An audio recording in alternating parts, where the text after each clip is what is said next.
Popular front of India पर पाबंदी आयद करने के बाद मुल्क भर में ये सवालात उठ रहे हैं कि आखिर पॉपुलर फ्रंट ऑफ इंडिया ही निशाने पर क्यों है। क्यों संघ परिवार की वो तंजीमें निशाने पर नहीं हैं जो कई सालों से पुरतशद्दुद वाक़ियात में मुलव्विस हैं। एक तरफ हुकूमत और जांच एजेंसियां पॉपुलर फ्रंट ऑफ इंडिया पर पाबंदी आयद करने की तैयारी कर रहे हैं, तो वहीं दूसरी जानिब खुद मुसलमानों के कुछ दानिशवरान, उलमा और तंजीमों ने PFI पर पाबंदी आयद करने का पुरजोर मुतालबा किया है। इन मुतालबा करने वालों में नाम निहाद दानिशवरान और तंजीमों के नाम सामने आ रहे हैं। कहते हैं कि घर को आग लगी घर के चिराग से।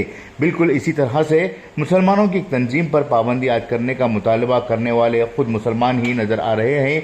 मुमकिन है कि कुछ लोग और तंजीमें अपने वजूद को बचाने के लिए PFI का जवाल चाह रहे हैं। शायद वो भूल रहे हैं कि हर अमल का रद्द अमल होता है और आज PFI पर जो कार्रवाई हो रही है कल इन पर भी हो सकती है। मुसलमानों के दरमियान इस वक्त अबुल कलाम आज़ाद और टिप्पू सुल्तान जैसे कायदीन की कमी है, जबकि सावरकर जैसे कायदीन की कसरत पाई जा रही है।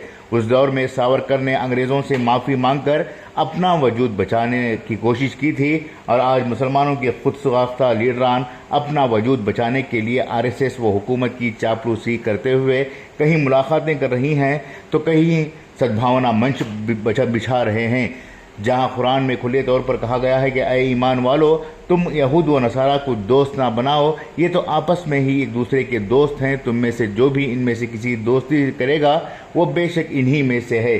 जालिमों को अल्लाह ताला हरगिज़ राह रास्त नहीं दिखाता।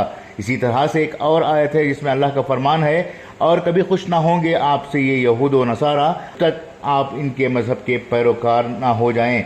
आप सिर्फ कह दीजिए कि हकीकत में तो हिदायत का वही रास्ता है जिसको खुदा ने बतलाया है, और अगर आप इत्तबा करने लगें तो इनके गलत ख्यालात का इल्म आ चुकने के बाद तो आपको कोई खुदा से बचाने वाला यार व मददगार ना होगा। जब कुरान करीम खुले तौर पर कह रहा है कि गैरों की इताअत या तायद करने से गुरेज करें, तो किस बुनियाद पर अहले इल्म हजरात जमहूरियत की बुनियाद बनाकर संघ परिवार से मुफाहमत करने पर बजिद हैं।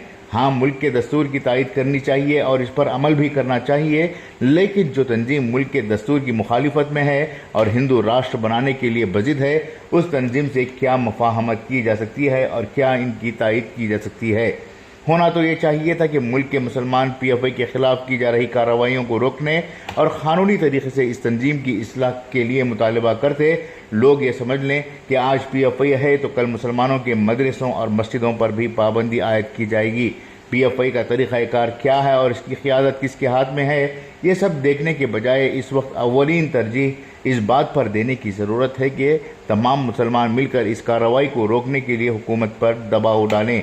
भारत में आज़ादी के बाद से जो कुछ मुसलमानों के साथ हो रहा है उसके खिलाफ आवाज़ उठाने के लिए मुसलमानों ने बहुत कम मुत्तहदा तहरीक शुरू की है। ऐसे में इस वक्त भी मुसलमान शेख अपना अपना देख के मुज़दाक़ रहेंगे तो यकीनन आने वाले दिनों में मुसलमानों का जिनोसाइड यानी नस्ल कशी होकर ही रहेगी।